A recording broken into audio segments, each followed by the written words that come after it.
Hello and welcome to our first episode of our Inspired Live special for Work in Publishing Week 2024. Work in Publishing Week is a week dedicated to promoting careers in publishing for those considering their career options coming out of school, university, or anyone considering transitioning into publishing. This national campaign from the Publishers Association is all about inspiring more people to work in publishing. So, by way of brief introduction to Inspired, we are the leading publishing recruitment and executive search agency based in the UK. We're here to bring you all the information you need over the course of this week to work out which area and role might be best suited to you. And today we're starting the week off with a brilliant panel to talk all things educational publishing and EdTech, one of the fastest growing sectors in publishing and widely appealing to those also interested in technology too.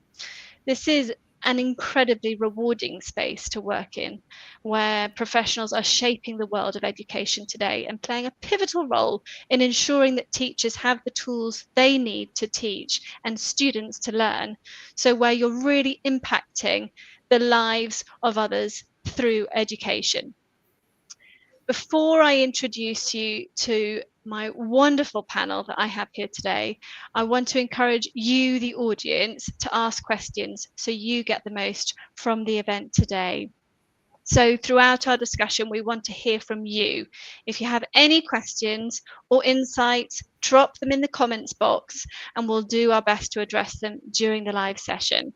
So without further ado, I'd love to introduce our incredible panel of experts to join us. We have Jaskiren Kooner and Damian Beneyto Pajuelo joining us today.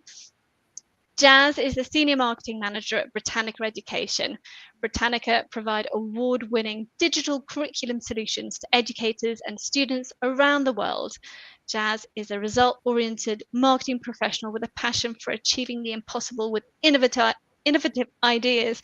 Having spent some of her career both inside and outside of publishing, Jazz is able to bring a really unique perspective to the educational publishing industry and has built a wealth of mixed marketing expertise in project management, email marketing, social media marketing, campaign management, as well as solid leadership skills. Thank you for joining us, Jazz. And Damian, passionate about driving innovation in teaching and learning, Damian is head of learning at FlashAcademy. He is a qualified English language teaching teacher and teacher trainer and has fantastic experience in content development for digital language learning products globally, as well as worked in AI integration roles. His expertise lie in managing and monitoring the delivery of digital learning experiences, developing bespoke education journeys, and implementing strategies for goal achievement. Damian is also dedicated to diversity, equality, and inclusion through learner-centric approaches, creating inclusive and accessible digital learning environments tailored to diverse needs. Thank you both so much for joining us today. To kickstart the questions, I'd love to hear from you both about your journey into educational publishing. Damian, do you want to share with us first about how you got into the sector? Yeah, absolutely. Hi, everyone.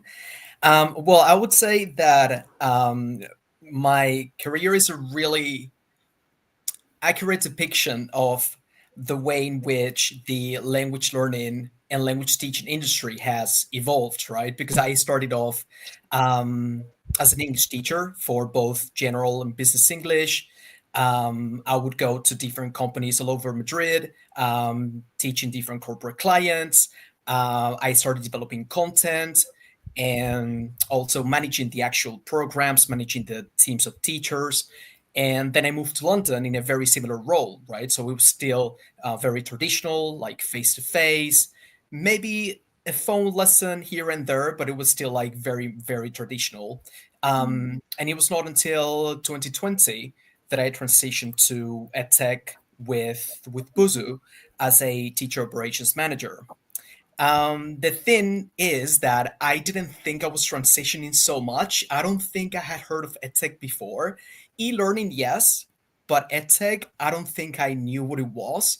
And it definitely was a career change, believe it or not. like the core of what I was doing was still very much familiar to me, Yeah. managing and training teams of teachers, but everything around me was completely different. Yeah, very different. Gosh, it's amazing how you've brought together that pedagogical background into the different roles that you've held. Brilliant. And so, Jazz, the same for you. How did you get into educational publishing and where you are today?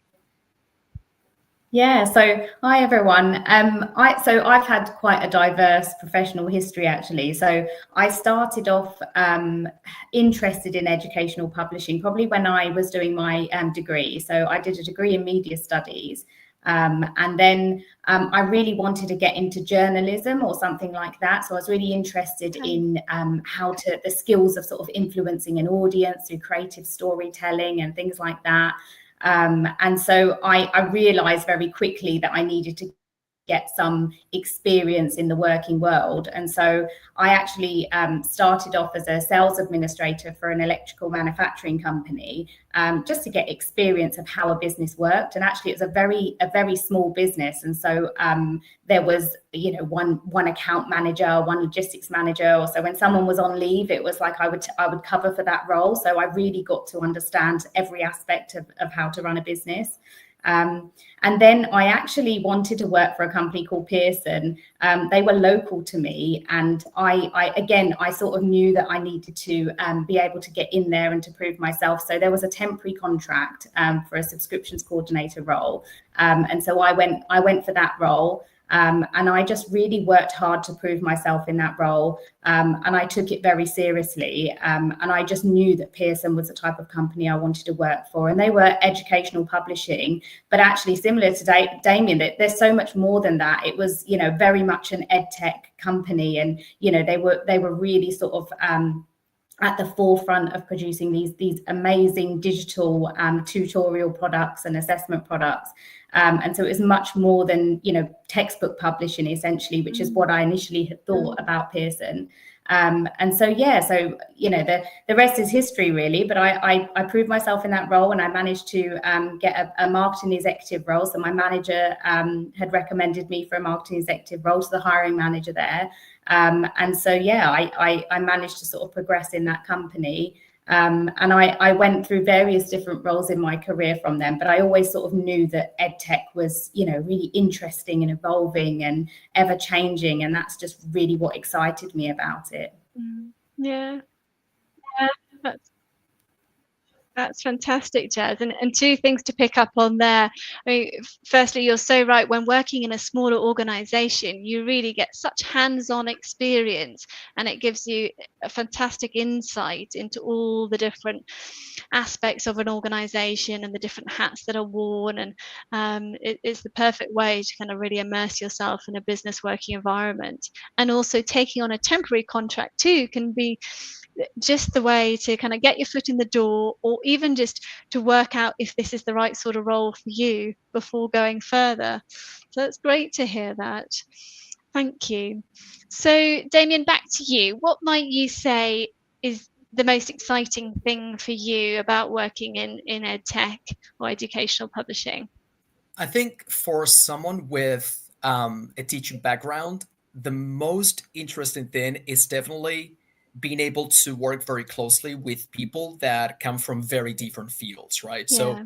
up until my first experience at Buzu, I had only interacted with people with a similar background. So, with an academic background, teachers, head of studies, that kind of thing. So it was kind of like the same bubble that I was in, right? Yeah. And when I joined Buzu, as I said, I didn't know it was going to be such a career change for me, but I was thrown into what we used to call a squad, which is like a team of people working together towards a particular goal, right? Mm. And I was working very closely with engineering managers, UX designers, product managers, UI and UX specialists, and I was so lost. I was so lost. I really thought that they had made a mistake. I was like, I have no idea what I'm doing. I don't understand anything. I went in full panic mode, no kidding, but everything fell into place. And it is so inspiring to learn about how different people from very different fields work together towards achieving a particular goal in digital product development. I think that that's really inspiring. And it also helps you kind of like get ideas of where you would like to go next or what would you Yeah. like to develop that maybe if you hadn't had that chance, you would have not thought about. And Yeah. I think that's incredible, especially for someone with a teaching background to be able to have that opportunity. Yeah, absolutely, because you can really see it from all the different perspectives of those other roles and positions. Mhm. So that, yeah, that's wonderful to hear. And how about you, Jazz? What would you say for you is the most exciting thing about educational publishing or EdTech? I think, I mean, it's such a rewarding field, and I think I actually come from a family of teachers, and so when I was much younger, I wanted to be a teacher, and actually, it wasn't until I sort of got into the working world that I realised that's not the right role for me. I wasn't going to be that front of house person, and Yeah. having insight into speaking with family about, you know, the challenges that they face as a teacher, you know, whether it's behavioral problems or how to engage students, you know, how we learn is so different now, or how students learn is so different now to how they learned, you know, years ago, but also just last year or 6 months ago. So, you know, it was kind of like gamification and immersive experiences were really big at the start of my career, and now it's, you know, all about AI and the challenges and the complexities that come with that. And so Mm. I think because it's ever evolving and, you know, your role changes day to day, and also year to year, I think it's that sort of responsibility that, you know, we need to provide the most engaging and immersive experiences for students to really to get them fully engaged in the content. Essentially, they're our biggest critics, and, you know, teachers have that challenge on their hands to Yeah. keep students engaged from all different, you know, ages and diversities as well. So, you know, maintaining the attention of the next generation, I think, is just really fun and exciting and challenging at the same time. But yeah, I think that's what really excites me about it, is just being able to influence teachers and students in that way as well, and not necessarily in a teaching role, but in a background capacity. I think is quite nice. Yeah, absolutely. Because I think people quite often don't realize just how they can use their skills and experience outside of the classroom environment. And everyone learns in different ways and everyone teaches in different ways. And so to be able to have that quite broad mindset about how to make sure, you know, teachers have the tools that they need to teach, and learners are going to be engaged in the content, you know, being involved in that is incredible. Yeah, it's brilliant, Jazz. Um, and Damian, what might you say you find most rewarding in your role? Well, fortunately, there are many things that I find rewarding in my current role, but I would say that the fact that it's a very different learning product for me, because my background is in EFL, which is English as a foreign language, right? So this is I'm head of learning at FlashAcademy, as you said, and what we do is our product is catered to EAL students, so English as an additional language, right? So these are students in the UK or in international schools that follow the British national curriculum that have English as an additional language. So our mission is to break down language barriers for them and help them accelerate language acquisition so they can perform well at school. Not just like get their survival language that they need for day-to-day conversations, but also to help them towards academic attainment, right? And I think about this really often because I'm sure that you can all see that that English is not my first language, right? So when I moved to London, I was already very fluent. I was very familiar with the city. I was very familiar with the culture, and it was still really, really hard for me to adjust to something that was familiar to me. So I always think about these children that come to the UK. They come to British schools. They don't speak the language. They don't know anyone. Everything is so strange and new to them. I can only imagine how hard and traumatic that can Mm. be. So that is really rewarding for me. Like the mission that we've got at the company is incredible. And because I'm also learning about EAL and ESOL, which is the same thing, but for further education institutions, it's really rewarding because 15 years into my career, I'm still learning. And regardless of where you go, and regardless of your background, the learning product is going to be different.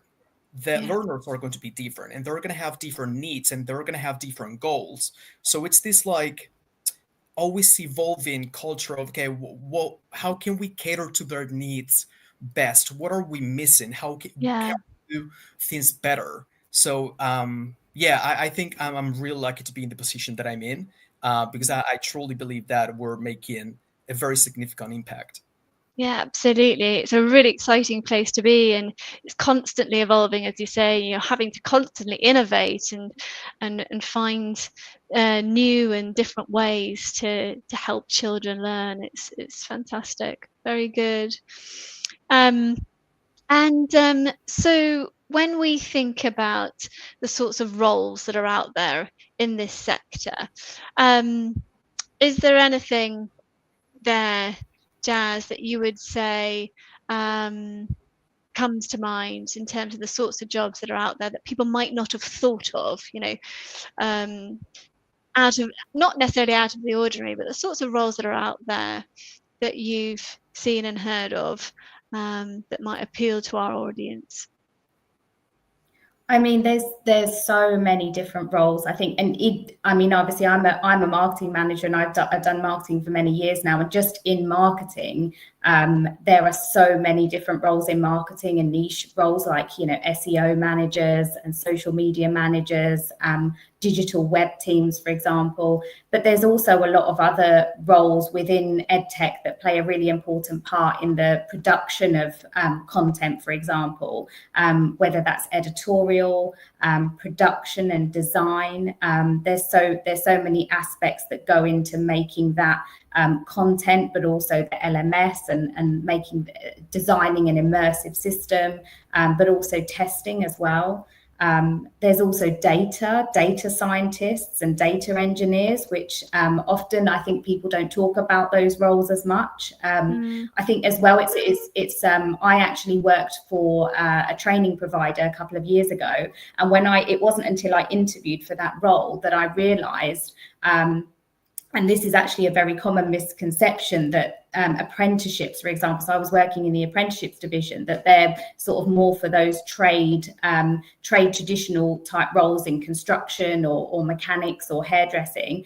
But actually there are apprenticeships available for data, for software production, IT, even digital marketing and roles like that. And I think there's apprenticeships for every level as well. So again, I think it's a common misconception that apprenticeships are only for school leavers, for example. And certainly that's from my perspective, that's what I thought as well. But actually, I worked with someone that did an apprenticeship at a master's level. So she had graduated from her degree, and she wanted to do a master's. So she did an apprenticeship while working as well, so while juggling her full-time job. So I think there's lots of opportunity out there, not just to start your career, but also maybe if you want to, reskill or upskill even, there's a lot of opportunity in those roles that you might not have thought of. So it's always worth, I think, researching those different roles. And it might be that, you want to be more front of house and you want to, be in sales, for example, and speaking to clients and schools and universities and retail partners. Otherwise, you might want to be more in the background and then more of a creative role, whether that's in marketing or as I say, in data or production and design, for example, which is really exciting as well. Yeah, absolutely. That's really helpful to understand. And quite often it might be the thing that triggers where you might go is something that you're interested in. So often you might want to ask yourself, what is it that you enjoy doing, or what are you passionate about, and going from there. And then that might take you on the trajectory that could lead you into your first role. As you say, if you're someone that's really creative or enjoys writing, then it might take you down the content marketing route or editorial, or otherwise. But fascinating to hear about the sorts of data scientist type roles that are out there as well. And of course, there's new roles coming out all the time Yes, people must get creative about what they're looking at and where they're looking. So research is really important. Yeah, I think it's important to mention that one of the good things about EdTech is that maybe you start in one role, but then you end up doing something completely different because it awakens kind of like new interests in you. Yeah. Like I know people with a very similar background as me, like a teaching background, that are now product managers and that are now UX designers and that are now diversity, equity, and inclusion experts. And maybe it's not how they didn't have this idea when they started, but they developed this interest by, as I mentioned before, interacting with people from different fields and learning about other disciplines. Yeah, absolutely. As you say, and speaking to people about their roles as well as you're, going through your career or even through your university years or otherwise, just asking people questions, showing an interest in different roles, even whether it's your current company or not, you get a really good feel for the sorts of skills that they might need to be in that position and whether it's of interest to you. Very good. There's a question here that's just come through from Chloe, so we'll jump on that. Thank you, Chloe. Chloe's asked, do you work with freelancers, and what do you think is the best way to find opportunities in educational publishing? Damian, do you want to take that one? Yes, sure. Yes, we work with freelancers, and I have also worked with freelancers in the past, mainly content specialists that help us accelerate the production of new content, editors as well that help us, double check that the content that we have produced makes sense and follow the required guidelines. There's definitely opportunities for freelancers out there more often than not. Actually, I think it's pretty common. Great. And so it's across different disciplines. It doesn't necessarily sit with any particular department or area. That's good to know. Yeah, exactly. It would be from content creation to translation and localization, even UX support in a lot of cases, engineering support. So there is like a lot of opportunities for people that, for whatever reason, would prefer to remain freelancers. I think EdTech is a great field for that. Okay, great. And another question has just come in from a LinkedIn user saying how you've mentioned upskilling and wonders how you go about doing this in such a rapidly changing field that you are in. Jazz, do you want to take that one? Yeah, sure.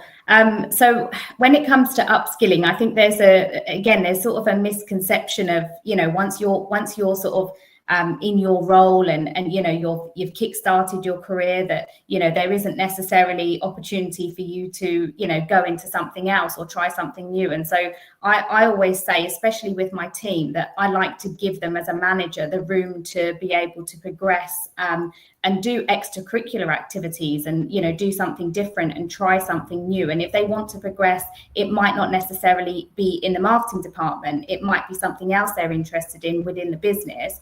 And so I think the way to do it is, one of the things that I would suggest is to do a shadowing opportunity. So if there is someone within the business that you think, that role really interests me or really excites me and I want to know more about it, I'd reach out to someone within that department and say, would you mind me shadowing you for a couple of hours a week perhaps? And see what challenges they face on a daily basis, and perhaps even think about the solutions that you could bring to the table to support them. And how about, have you tried this, or trying different ideas? And definitely do your research, because I think, again, there's so many more opportunities out there than I think people realize. So I think if you do want to upskill, it is difficult to juggle, especially if you've got a full-time role, but I think it's important to give yourself the space to do that. So if you want to try something different, or you want to do training alongside your role, it's important that we as managers support our team to be able to do that as well, because it's for the benefit of the business as well as the individual. So yeah, absolutely. No, Fantastic to hear, Jazz. And alongside shadowing, there are mentorship schemes out there too, which can be brilliant for getting support or advice or just guidance. Or understanding different roles that are out there. So yeah, shadowing is an excellent suggestion. So when thinking about the sorts of skills that might be needed in EdTech or educational publishing, is there anything that comes to you as being missing in this sector at the moment? Would you say there are any particular skills gaps, Damian? Yeah, absolutely. This is slowly changing, but I think there's still a huge need for individuals that can bridge the gap between education, the pedagogical side of things, and AI, right? Because traditionally you would have the learning design team or the learning strategy team, and then you would have the R&D managers, the people responsible for developing and implementing the AI capabilities. But there is no one that kind of like sits in between that has the pedagogical knowledge, but at the same time understands how AI capabilities are developed, are tweaked, how these need to be integrated in order to meet the needs of the students or the teachers. So I think this is a very like sweet spot, and I think it's slowly changing because obviously um, teachers and learning design teams have had to keep up with it to understand how it works, both generative and non-generative AI. But there's still like this really sweet spot. And also in something I think that it's really important, people with a pedagogical background that understands AI ethics. So how to integrate AI in an ethical manner to protect learners and teachers, and also someone that serves as kind of like a support for schools when AI is used in the classrooms. So how to help students understand how to use AI in a responsible way and in a safe way.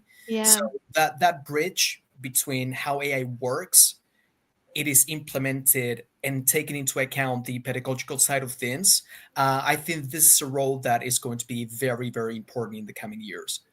Interesting. Sounds pivotal. But yes, I think they probably have some sort of kind of cybersecurity classes, or maybe during computing, and children learn about the safety around technology. But it sounds like a really important piece of education there. That's interesting to hear, Damian. And how about you, Jazz? What sort of skills do you see as missing at the moment in the industry? Interestingly, I would mirror exactly what Damian said, and again, it's those that are skilled at adapting and understanding how to leverage AI technologies in the classroom that we're really seeing a very clear gap in. And somebody that understands the digital pedagogy can actually develop an LMS that delivers those engaging online experience, but also factor in the diverse student needs. So my role, we cover a diverse region set as well. So I'm marketing not only to UK and Europe, but also to the Middle East, for example, and Central Asia. And so obviously the curriculums are very different across those different regions. And so having somebody that's kind of a specialist that understands the diversity of those curriculums and can kind of bridge that gap between product development and marketing and sales, and help us to understand how we can craft a message tailored to that specific curriculum area, and that educator. And obviously their pain points are very different. Someone in the Middle East, for example, compared with someone in the UK, and also whether it's an international school, for example, it's a private school or a state school. So there's diverse needs that I think that's something that we're experiencing a skills gap in at the moment. Okay. No, that's interesting to hear. And clearly that person will be, the linchpin, bringing all the different disciplines together to understand what the teachers and learners' needs are. So really very much at the heart of the business, and almost like the voice of the education sector. So it's a really important bridge to cross there. Thank you both. So when thinking about getting into educational publishing and EdTech, and clearly you've both built up such a wealth of experience and across both different areas of EdTech and more traditional educational publishing, is there any advice that you would share for our audience today on how to get into this sector? Damian, come to you first. I think it depends on what your experience with technology is and your background. But if you're a teacher, I would say it would be important to become familiar with, for example, an online teaching platform. So you've got a lot of marketplaces where you can join and deliver lessons offline. So to understand kind of like what the online classroom environment is like, the challenges and opportunities to teach online. I would also say use a range of edtech products, see how they help meet the needs of the user. Think about what you would like to do to improve them. That's really important as well. Learn about the uses of AI for education, the opportunities, the challenges. Be critical as well. Become aware of the concerns of schools, educational institutions, parents, teachers. And there are a lot of like free resources out there that you can use. It's not that you need to spend a lot of money on upscaling. It's all out there. It's just a question of like choosing what's right for you. But I think becoming familiar with the digital way of doing things, digital education, and the opportunities and challenges, I think that would be really important.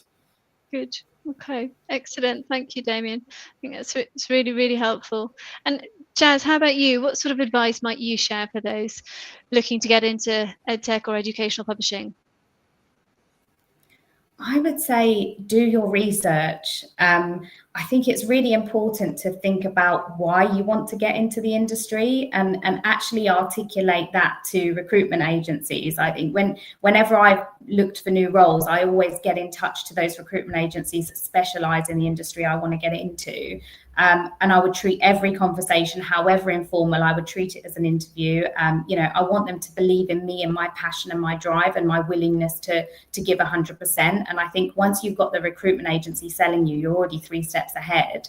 I'd say if you're interviewing as well, don't think of any of your previous roles as not relevant because they're not in that industry. I think there's so many missed opportunities where there are very clear, not so clear, I should say, transferable skills, which actually are, really transferable. And I think that, if, for example, like I said, when I started in my career and I worked for an electrical manufacturing company and I got to, get involved with every aspect of the business. I think it's about trying to get involved in aspects that you might not have ordinarily, as something that's, relevant to the industry.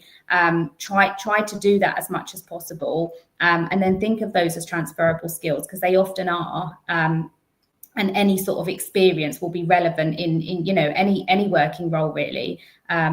So yeah, that's what I would say, is just really sort of do your research on the job description as well. If there's particular roles out there that you're interested in, really study that job description and understand what they're looking for, and then do your research, to make sure that you can, even if you don't necessarily have an actual example, for example, for a competency question, think of potential examples and that situation that you might be in and how you would deal with that situation. Yeah. That's brilliant. Music to my ears, Jazz. Thank you. You're absolutely right. When it comes to transferable skills, we're huge advocates here of transferable skills, and I'm always encouraging people to think about what they can do, not what they can't do. So taking those blinkers off and realizing your potential through transferable skills, I think is really important.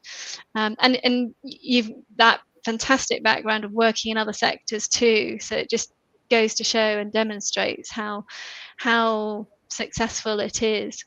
Quite often people also come into different sectors, so like EdTech or educational publishing, accidentally from another industry, and then go on to continue their career trajectory. But if someone was looking to come in from, let's say, another area of publishing, so they're children's books, for example. Is there anything that you would say that people should be doing to kind of lend their skills from book publishing to get into textbook publishing or EdTech? Damian? Again, I think it would be important to understand the differences between like print publishing and digital publishing, Yeah. and differentiate between the challenges and how differently these two products are consumed by learners. I think that's really important because you don't really offer content in the same way, and there are certain things that you need to take into consideration depending on what the format is. Yeah. So I would say if you're coming from traditional publishing, just speak with people in the sector that know about digital publishing and in your same field, so that you can compare how they do things with how you've traditionally been doing things in print publishing. Because I think it's important to have that mindset, because it's a shift. It's a shift that you need to go through. Yeah, no, absolutely. I think that's really good advice.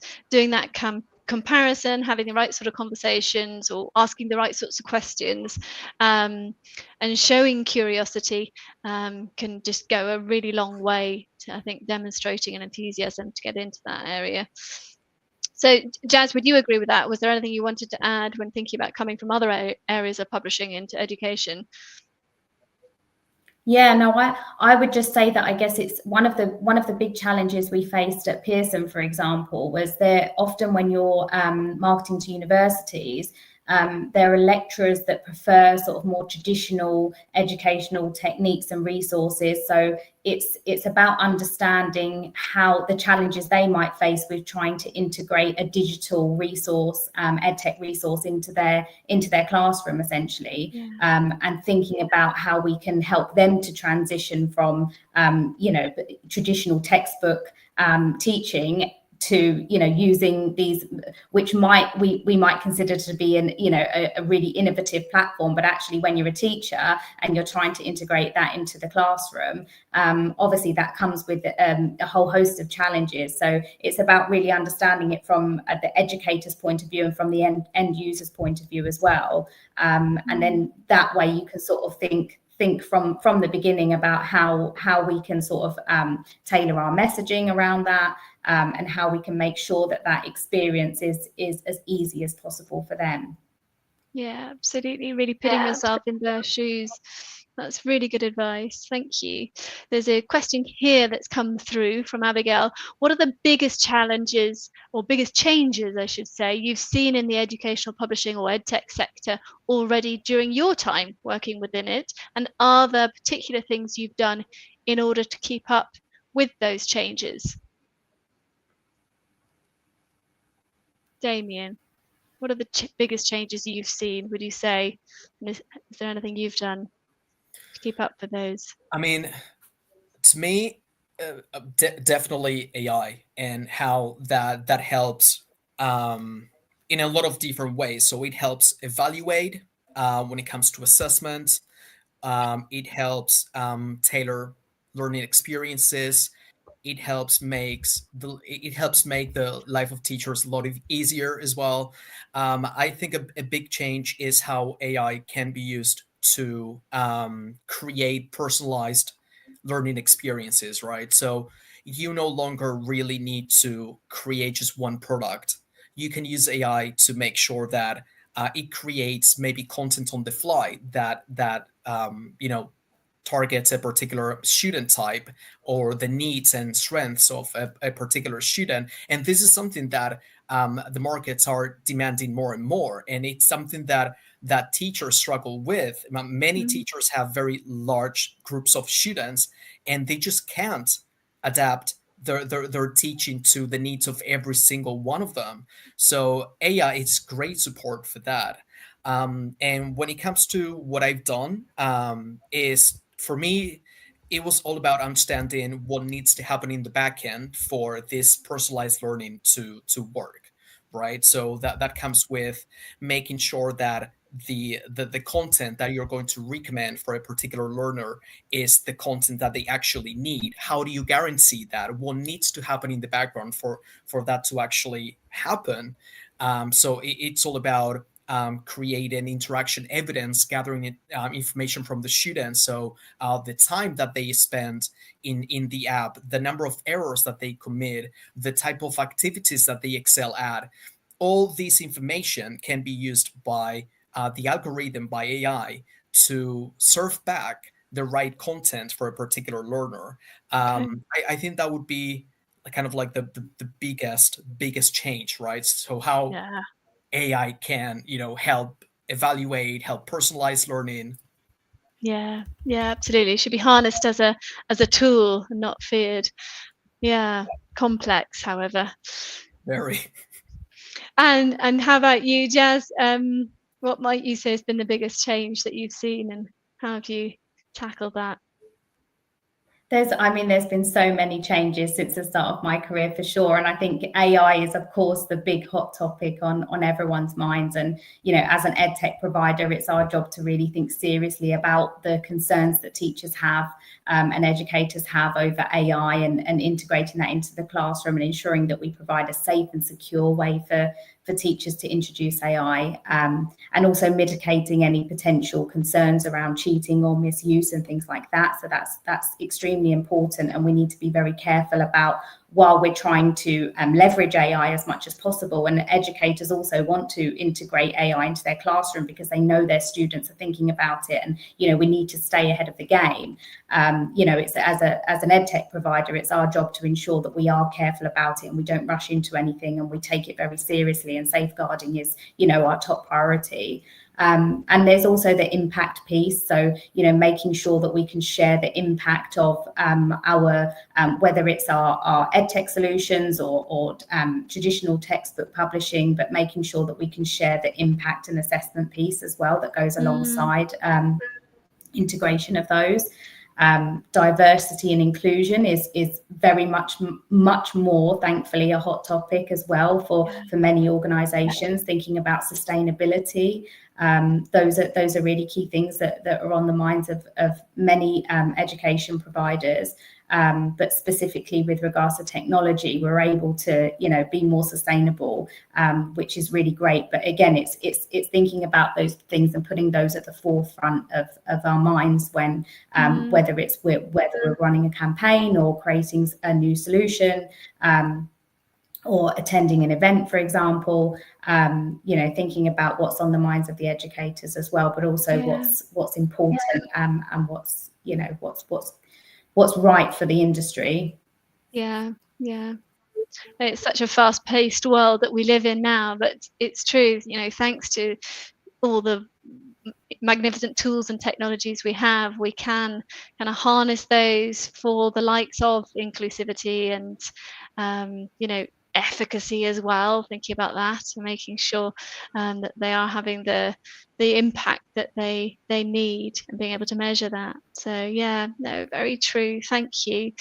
Let's see if there's any further questions from the audience, and we'll give them a couple of minutes to see if there's anything else that people wanted to ask. In the meantime, was there anything that either of you, Damian or Jazz, wanted to share in terms of inspiring people to work in the world of EdTech or educational publishing, on the theme of Work in Publishing Week that we're at today?